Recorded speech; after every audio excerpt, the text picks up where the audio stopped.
run a parenting website. We do videos, all the social media, but it's all the other programs that take quite a lot of space as well that I really need excellent internet all the time. 5 years ago, Jodie Allen was excited about what the National Broadband Network might mean for the multimedia business she runs from home. But she's been disappointed. It's waiting, it's trying to send. When it rains, we have no internet. When it's cloudy, the internet's terrible. It's slower than it ever has been before. Jodie Allen lives about 10 kilometres from Gympie. She's among the 4% of NBN users on a fixed wireless connection, which transmits data over radio signals. We can try and hotspot it off a phone if we're desperate, or I've got to try and send staff to the local library or to their own houses to see if the internet might be better in town.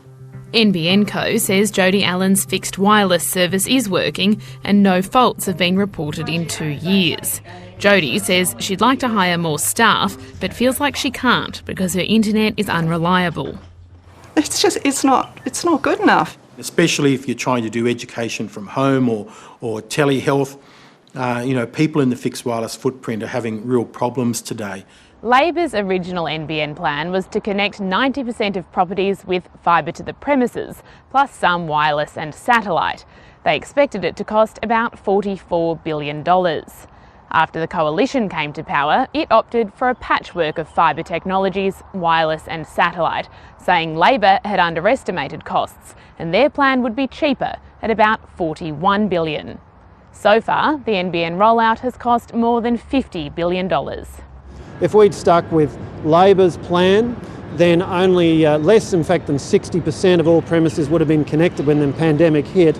And NBN is already repaying the debt it received from the Commonwealth because the business model has been proved up. Associate Professor Turan Alizadeh has been researching Australia's NBN rollout. She says while not all city dwellers have reliable internet, there's a clear divide between the 10% of Australians getting full fibre to the premises and those on other technologies. But then the further that you go from basically the urban Australia, obviously the technologies available are even more questionable. Last year, the Communications Minister, Paul Fletcher, declared the NBN was built and fully operational. The declaration I made last year was on the basis that some 12 million premises around the country are able to connect to the NBN. Some 8.3 million are connected. There remains around 10,000 complex connections. NBN Co says it's still rolling out improvements and upgrades to fibre and fixed wireless, and the NBN rollout will never be fully complete. There are also reports NBN Co is seeking up to $1 billion more in federal funding for further improvements to fixed wireless. Oh look, I have discussions with the NBN all the time about the current network and ideas for the future network. What I can tell you is that if you're being serious about upgrades, the bulletproof, future-proof option is fibre. I would say that we still need to have a more strategic approach towards upgrade. At this point, we are mostly going with ad hoc rounds of upgrade. NBN Co says, given Australia's geography, it would be too expensive and challenging to deploy fibre to all premises.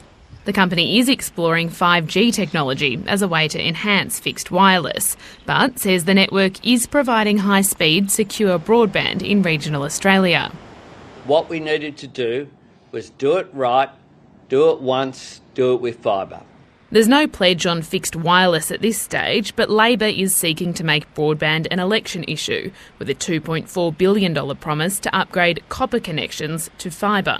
Today we're announcing the upgrade for those who want higher speed broadband in up to 1.5 million homes and businesses. There are still some parts of Australia that aren't connected to the NBN. Wow!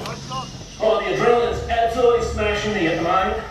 I'm a YouTuber effectively in the four-wheel drive space, so I create four-wheel drive related content. The traction on that was ballistic! Matt Gillen and his wife run a small media business, creating commercials and videos. So internet is absolutely essential so that I can just upload videos, I can download content. I can't work without internet. I don't know how else to put it. Matt Gillen lives in Middle Dural. It's just 40 minutes drive from the Sydney CBD, but they're still on ADSL, which is too slow for uploading content. I get in the car with my laptop and my mobile phone and I go and try and find a 4G spot where I can sit and upload content or do what I need to do. And sometimes I'll sit in the car for an hour or two, usually right before the upload finishes, the upload fails and I start again. NBN Co says there have been delays to the rollout in Dural because of COVID-related supply issues, but the area will soon be made ready for connection. Matt Gillen is moving house soon anyway, but his frustration led him to invest in an alternative to the NBN, a new satellite internet service by Elon Musk's SpaceX. Starlink is more expensive than the NBN satellite service, but it's also promising faster speeds. I can upload footage, I can download footage in a matter of seconds as opposed to hours and days sitting in my vehicle up the road. Starlink is in its development phase and only available in a few parts of the East Coast. So what's happening is we're seeing people starting to look for alternatives. And what could happen is that these alternatives could start eating into NBN's customer base. Jodie Allen just wants to see an NBN upgrade that means she can grow her business. So better internet would be absolutely amazing because we're entitled to make a living just like city people are, but we're not getting the service that we were promised.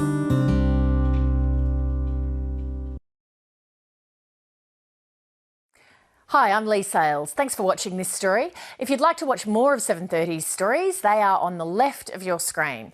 And tap on the button below to subscribe and get the latest from ABC News.